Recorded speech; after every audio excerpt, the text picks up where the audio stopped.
Luar biasanya ulama NU. Said Akil, Kiai Said Akil itu siapa? Beliau itu lulusan Ummul Qura, lulusan universitas universitas bergengsi di Mekah. Beliau bukan lulusan biasa-biasa, beliau itu bukan hanya cum laude tapi summa cum laude, artinya grade-nya sudah A+, lulusan terbaik dari universitas, yang dimana universitas itu mencetak pendakwah dai-dainya Wahabi, ulama Wahabi. Tapi ketika beliau keluar dari universitas itu, beliau bisa membongkar, mempreteli kebusukan Wahabi. Dari mana saya tahu? Saya ketika di Mekah di Mahbasjin, saya pernah 23 hari di situ ngedengerin setiap hari 3 kali ceramah dari dosen-dosen Ummul Qura. Ketika mobil bis sudah tidak beroperasi, ke Masjidil Haram 2,5 kilo satu jalan, bolak-balik 5 kilo, belum lagi di dalam masjid aja udah 1 kilo. Ada kadang dalam satu hari sholat di masjid depan maktab, Masjid Qatar, itu diisi oleh dosen-dosen universitas yang isinya semuanya sama, setiap hari tausiahnya mensyirik-syirikan tawassul, mensyirik-syirikan tabarruk. Kata saya, apa enggak ada yang lain? Ilmunya cuma segini doang. Akhirnya kosol-kosol ngacung, saya minta untuk mudzakarah. Begitu kata beliau, nanti saja pribadi. Jadi nggak berani mereka mah kalau dialog secara langsung di hadapan jamaah, karena mereka juga khawatir akan ditepis dalil-dalil mereka. Ketika sudah jamaah bubar, setelah selesai saya dialog. Ternyata ketika mau dialog dengan dosennya, tiba-tiba ada ulama dari Kurdistan. Wah, jalan kaki cepat menghadap ke dosen tersebut, ke ulama Ummul Qura tersebut. Debat di situ sambil berdiri. Kalah yang dosen Ummul Qura, dimasukkan ke dalam ruangan, dihalang-halangi oleh 3 petugas. Akhirnya ada mutarojimnya tuh, mutarojimnya orang Jawa Timur, mahasiswa S3 yang menyelesaikan doktoral di Universitas Ummul Qura. Akhirnya dengan itu hasilnya saya dialog, saya jelaskan hadits-haditsnya tentang bab tawasul ketika Rasul hidup, tawasul sepeninggal Rasul sallallahu alaihi wasallam. Di antaranya di dalam kitab Fathul Bari Syarah Sahih Bukhari juz kedua ada keterangan athar sahabat Bilal bin Al-Harith Al-Muzanni. Beliau itu datang, ja'a rajulun ila qabri Nabi sallallahu alaihi wasallam. Seorang laki-laki datang ke kubur Nabi sallallahu alaihi wasallam. Imam Ibnu Hajar Al-Asqalani menyatakan bahwa yang dimaksud adalah sahabat Bilal bin Al-Harith Al-Muzanni. Kemudian faqala kubur Nabi, dia berkata di samping kubur Nabi sallallahu alaihi wasallam, ya Rasulullah, istasqillah li ummatika fa innahum qad halaku. Ya Rasulullah, mintakan olehmu hujan, mintakan kepada Allah hujan untuk umatmu, karena umatmu hampir binasa dengan kekeringan yang panjang begini ya Rasulullah. Maka kemudian pulang, di dalam mimpinya di malam hari dia didatangi oleh Rasul sallallahu alaihi wasallam. Kemudian Rasul berkata, "I'ti Umar, engkau harus datangi sahabat Umar sebagai khalifahmu saat ini. Fa'akrihus salama minni, fa'akrihus salama minni, sampaikan salam dariku kepadanya.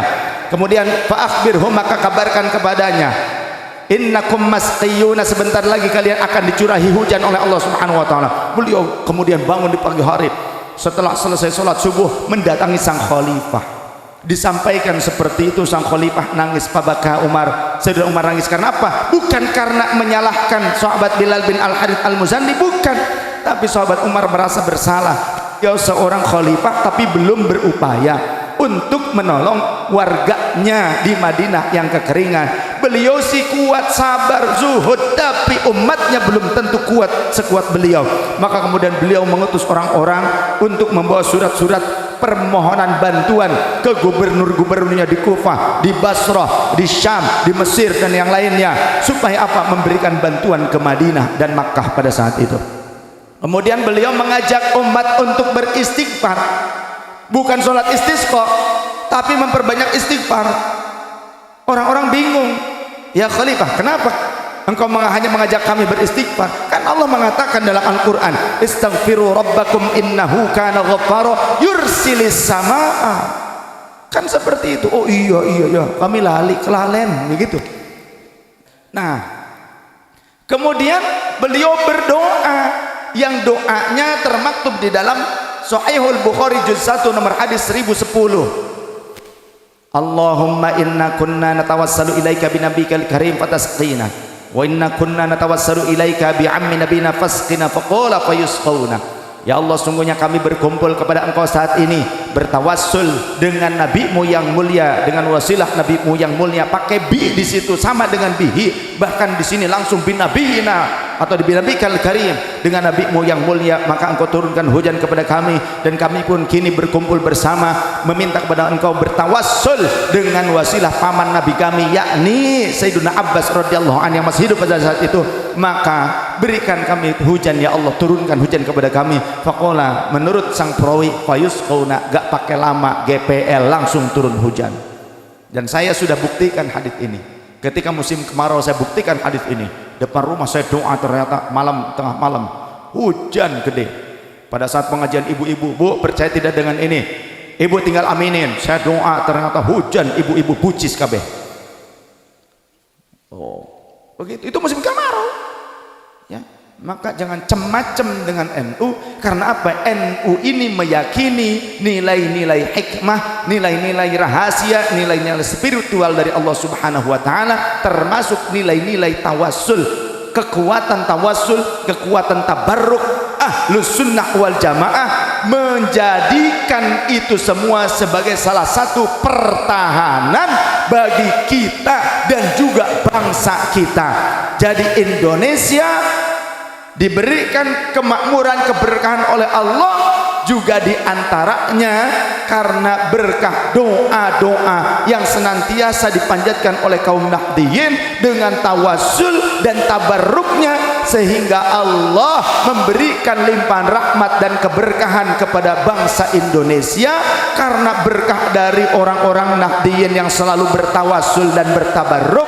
Artinya mereka masih butuh dengan wasilah, butuh dengan keberkahan. Indonesia adalah negerinya para wali. Jadi jangan sampai ada orang-orang yang tinggal di Indonesia tapi ternyata mereka hanya mengaku sebagai orang Islam, mengaku Ahlus Sunnah wal Jamaah, tapi mensyirik-syirikan kaum Nahdliyin, mensyirik-syirikan ahli tawassul, mensyirik-syirikan ahli tabarruk, maka siap-siap saja azab Allah akan berdatangan. Apalagi jika di antara mereka yang mengamalkan itu tapi memfitnah sesama pengamal dari tawassul dan tabarruk, memfitnah orang-orang Nahdliyin. Ada yang sebagian memfitnah itu ternyata orang yang juga senang tabarruk, senang tawassul, tapi mereka justru memfitnah teman-temannya sendiri. Saya curiga mereka bisa jadi adalah boneka-boneka saja. Betul. Kenapa saya bilang boneka? Yang hafal Quran itu banyak. Contoh Snok Hergrond, dia misionaris Belanda, dia merubah namanya menjadi Syekh Abdul Ghaffar. Dia hafal Quran, banyak hadis dia hafal. Dia pernah belajar di Saudi, tapi ketika ke Indonesia dia mengacak-ngacak ajaran Islam. Orang-orang awam diprovokasi, akhirnya terjadi perpecahan di antara umat Islam bangsa Indonesia. Oleh siapa? Oleh orang yang hafal Quran, hafal banyak hadis, dikenal sebagai seorang syekh, tapi ternyata tujuannya bukan untuk menyelamatkan syariatul Islam, bukan tujuannya untuk menjaga syariatul Islam.